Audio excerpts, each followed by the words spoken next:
Hello friends, welcome back to our channel. So today we'll discuss about one more concept in R programming, that is data structures.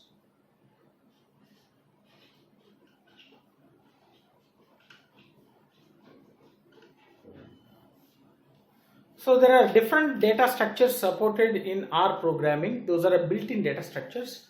So first one is a vector, list, array, matrix, data frame. Right? So all these are the different built-in data structures which are available in R programming. Now we'll see the vector. So here the vector is having again two categories. One is atomic vector, another one is a list. So which is our second category of data structure. Now in this session we will see the atomic vector, right? So the first one is a atomic vector.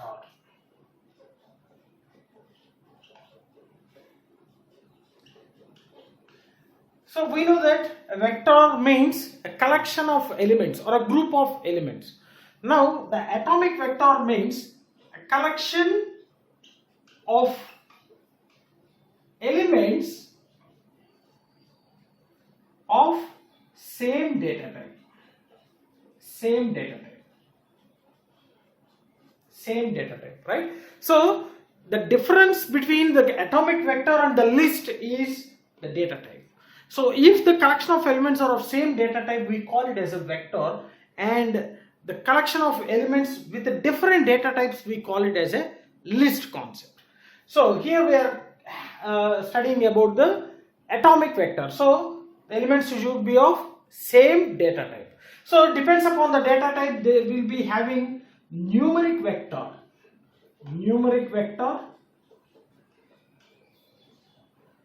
integer vector,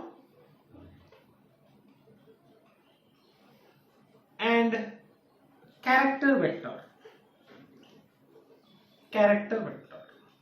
So here we can have all the numerical elements, right? And this is all integer elements, and this is all character elements, a group of character elements. So usually we know that a variable is a memory location which can hold the value, right? So which is a single value. But if the same memory location which holds the multiple elements, we call them as a data structures or a sequence types.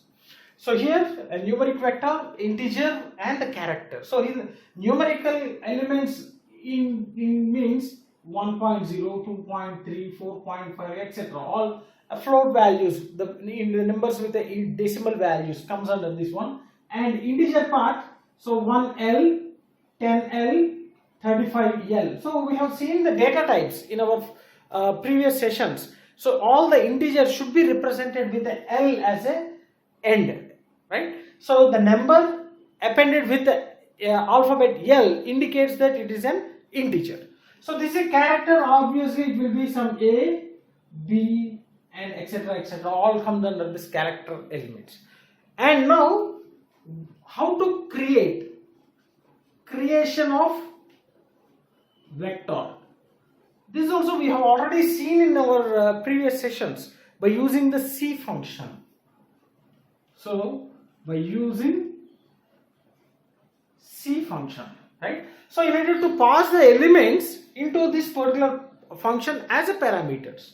So example, we can say C of 10, 20, 30. So this is a normal vector. Okay, this is a normal vector. So the elements have been inserted with the help of a C function.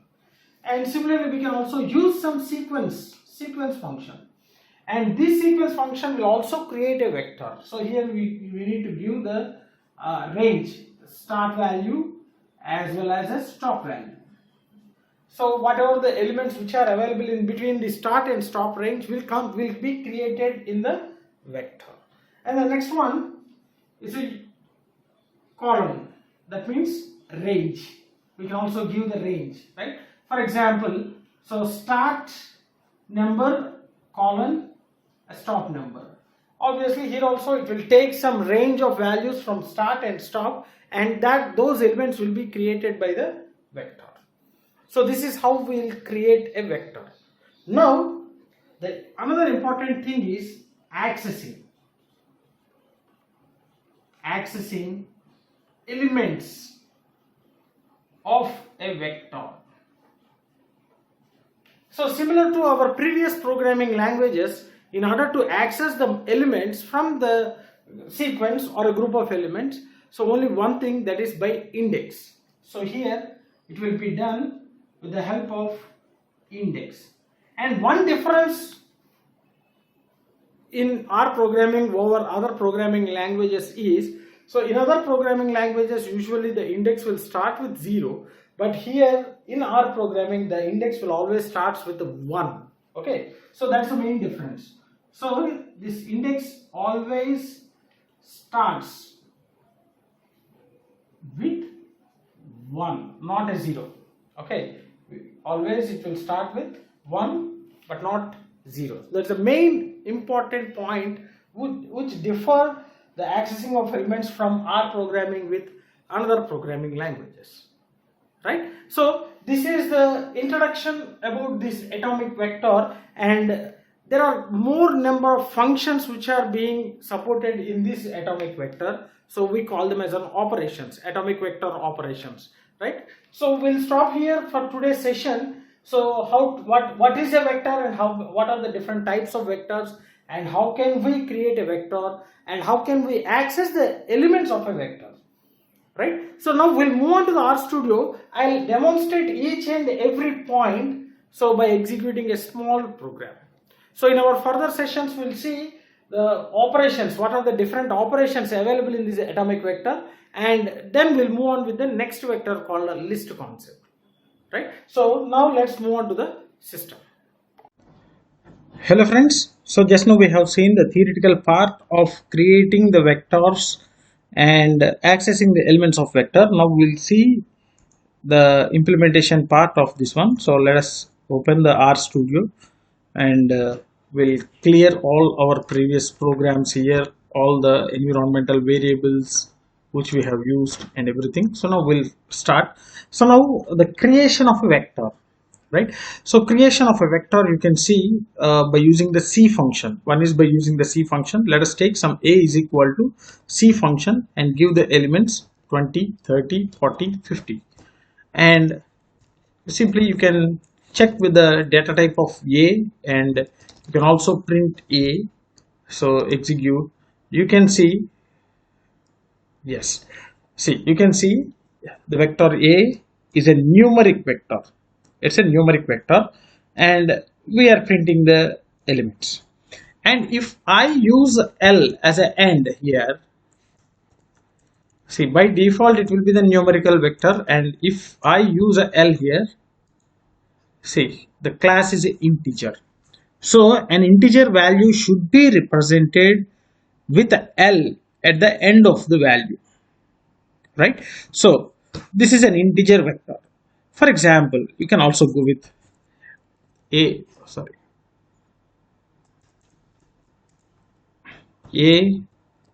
B C.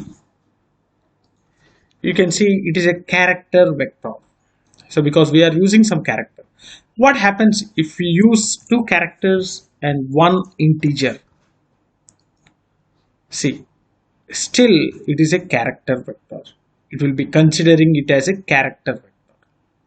Okay, what happens if 2 are integers and 1 is a character vector? Let us try here. Now you can see still it is a character vector. What happens if it is some numeric? So it will be a numeric vector. It will be a numeric vector. Okay, so automatically it will be converted into that particular value. So even though we are giving some 10 as an integer here, So here 1 is a numeric vector. Automatically the remaining elements will also be converted into a numeric, because you can observe here 10.0 and 20.0. And if it is also an integer, you can see. So now it will be an integer 10, 20 and 20. So like that it will convert into any one of the atomic vector, either integer or a numeric or a character. So first preference will be for the character. If any one of the element will be in a character, automatically that will be as a character. If any one of the element is in a float, then it will be a numeric vector, right? Now see what are the other ways to create a vector. Here we are using some C function, and what are the other ways? So we have seen by using a sequence. So I am giving some sequence, I am giving some start value, comma, and value. And see, you can observe. So 10, 11, 12, 13, 14, 15, 16, 17, 18, 19, 20. So it will be a sequence. This will be a sequence. So we can also have the third parameter in this sequence. So which is some 5, and you can observe the difference will be of 5. So first value will be 10, and with a difference of 5, the second value will be 15, and the third value with a difference of 5, it will be 20. Right? So by using this sequence also, we can create a vector. So here A is also a vector, a numerical vector. And third one, by using the column, 10 colon 30, and you can observe here. So from 10 till 30, it will be arranged and it will be created, and it will be stored in A, which is of integer data type, right? So by using these three terms, we can able to create the vectors. One is by using a C function, second one by using any sequence, and third one by using the colon operator. Right? Now the question is, the next one, how can we access the elements of a vector? For example, you can consider here 10 to 100 with a difference of 20. We'll take the sequence. Okay, we'll take the sequence of 10 to 100 with a difference of 20. What happens here? So the values are 10, 30, 50, 70 and 90. Okay, so now how can I get the element of 50? So here the index of 1, right? Usually in order to access the elements, we said that will be done only with the help of index, and here the index will always start with 1 rather than 0. The representation is also similar to other programming languages. We need to use the index number in between the subscript. So the syntax for accessing the elements is the vector name followed by the square braces, and inside the square braces we need to give the index which we require. So we are giving A of 1, so obviously we are getting a 10. And if you go with A of 2, so it will get the second element 30. Similarly, we can go with A of 5, which gives some 90. So we know that A will be the last element. Okay, A is the last element. What happens if I access the sixth element which is not available? So see, it is a not available, NA. So 7, sorry, instead of 6, again give 7. What happens? It's also not available.